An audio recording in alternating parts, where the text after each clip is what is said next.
અમદાવાદ જિલ્લાનો ગ્રામ્ય વિસ્તાર જળમગ્ન બની ગયો છે। અમદાવાદના દરણ ગામની પ્રજાની દયનીય સ્થિતિ સામે આવી છે। પ્રશાસનની બેદરકારીથી પ્રજાની લાચારીના દ્રશ્યો દેખાઈ રહ્યા છે। દરણ ગામના રસ્તાઓ પર કમરસમા પાણી ભરાયેલા છે। વિદ્યાર્થીઓ જીવના જોખમે પાણીમાંથી પસાર થવા માટે મજબૂર બન્યા છે। તળાવ અને વરસાદી પાણી રસ્તાઓ પર ફરી વળેલા જોવા મળી રહ્યા છે।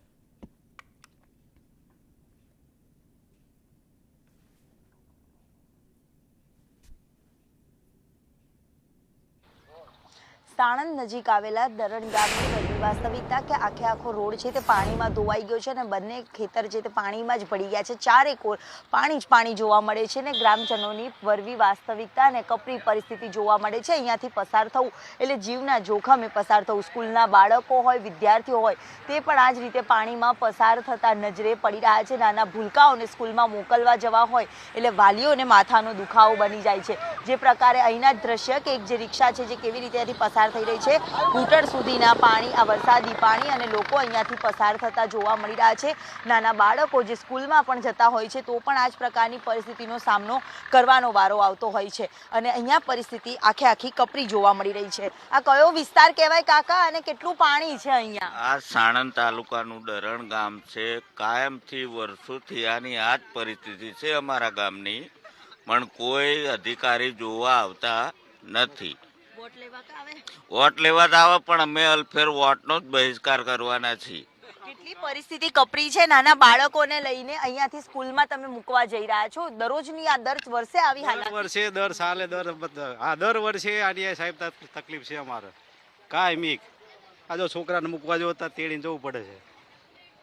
અને આગળ કેટલું પાણી ભરાયેલું હોય છે? આગળ આથી વધારે પાણી છે।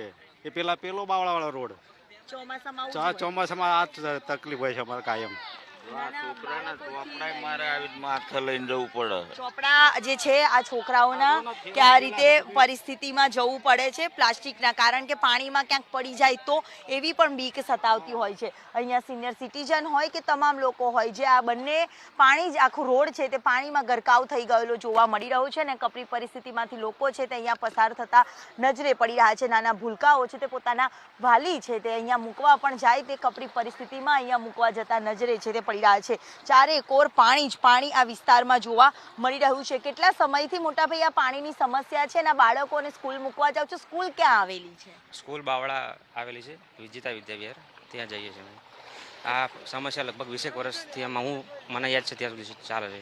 દર વર્ષે એકને એક સમસ્યા ચાલુ રહેતી હોય। એટલે જ્યારે પાણી ભરાય ત્યારે ટુ વ્હીલરથી તો નીકળવું? ટુ વ્હીલર નીકળે પણ બહુ ધ્યાન રાખીને ચલો, નકર પેલી બાજુ જતું રહેવાય।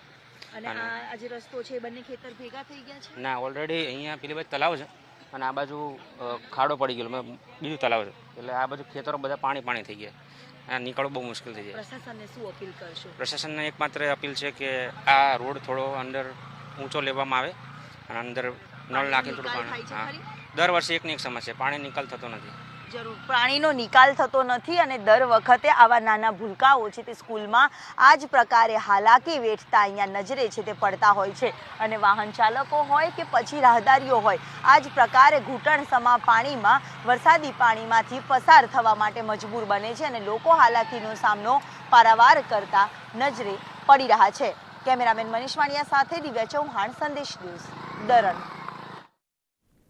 તો આ દ્રશ્યો જે સામે આવી રહ્યા છે, ગામના લોકોને કેટલી તકલીફ પડી રહી છે, સમસ્યાઓનો પાર નથી। પાણીમાંથી પસાર થવા માટે થઈને ગામ લોકોને મજબૂર બનવું પડે છે અને આ કોઈ આજકાલની વાત નથી, આ માત્ર આ ચોમાસાની કોઈ વાત નથી, આ દર વર્ષેની સમસ્યા છે। દર વર્ષે આવા ને આવા દ્રશ્યો સર્જાતા હોય છે, દર વર્ષે આવી જ મુશ્કેલીઓ ગામ લોકોને ભોગવવાની આવતી હોય છે। આ એક્સક્લુઝિવ દ્રશ્યો અમે આપને બતાવી રહ્યા છીએ ગ્રાઉન્ડ ઝીરો પર। અમારા સંવાદદાતા દિવ્યા અત્યારે જે પ્રમાણે દ્રશ્યો બતાવી રહ્યા હતા, જે વિદ્યાર્થીઓને તકલીફ પડી રહી છે, જે લોકોને તકલીફ પડી રહી છે, ગામની બહાર નીકળવું હોય તો આ પાણીને પાર કરીને નીકળવું પડે છે। ક્યાં રસ્તો છે, ક્યાં જમીન છે એ જ ખબર ન પડે અને ધારો કે કોઈ ખાડો આવે તો તેમાં ગરકાવ થઈ જાવ તો પણ કોઈ ખબર ન પડે। એવા દ્રશ્યો અત્યારે સામે આવી રહ્યા છે, જે સમસ્યાઓ લોકો વેઠી રહ્યા છે પરંતુ આ સમસ્યાઓ તંત્રને નથી દેખાતી। અમદાવાદ નજીક આવેલા ગ્રામ્ય વિસ્તારની હાલત વરસાદના કલાકો વીત્યા બાદ કપરી પરિસ્થિતિ જોવા મળી રહી છે। હજી સુધી પ્રશાસન અહીંયા કોઈ પહોંચ્યું નથી। ઘર જીવન જરૂરિયાતની તમામ ચીજવસ્તુઓ પણ આવા ઘૂંટણસમા કેડસમા પાણીમાંથી લોકોએ પસાર થવું પડે છે, જ્યારે અમદાવાદના નજીક આવેલા દરણ ગામની વરવી વાસ્તવિકતા સામે આવી છે કે જે આખે આખું ગામ છે તેના માર્ગો છે તે પાણીમાં ગરકાવ થયેલા નજરે પડી રહ્યા છે. સ્કૂલના નાના ભૂલકાઓ હોય તે પણ આવા ધમધમતા પાણીના પ્રવાહમાં તળાવ ઓવરફ્લો થવાના કારણે આવા પાણીમાં પસાર થવા મજબૂર બન્યા છે. તો ખેતરોમાં પણ ચારેકોર પાણી જ પાણી ફરી વળેલા નજરે છે તે પડી રહ્યા છે. જ્યાં જુઓ ત્યાં પાણીના તારાજીના દ્રશ્ય સામે આવી રહ્યા છે. અમદાવાદ નજીકના ગ્રામ્ય વિસ્તારોની હાલત હજી પણ કફોડી યથાવત જોવા મળી રહી છે. અનેક રજૂઆતો છે તે પ્રશાસનને કરવામાં આવી રહી છે, તેમ છતાં કોઈ નથી સાંભળતું તેવા આક્ષેપ પણ કરવામાં આવી રહ્યા છે અને પ્રશાસન સામે પ્રજામાં ભારે રોષ પણ જોવા મળી રહ્યો છે. કેમેરામેન મનીષ વાણિયા સાથે દિવ્યા ચૌહાણ, સંદેશ ન્યૂઝ, અમદાવાદ.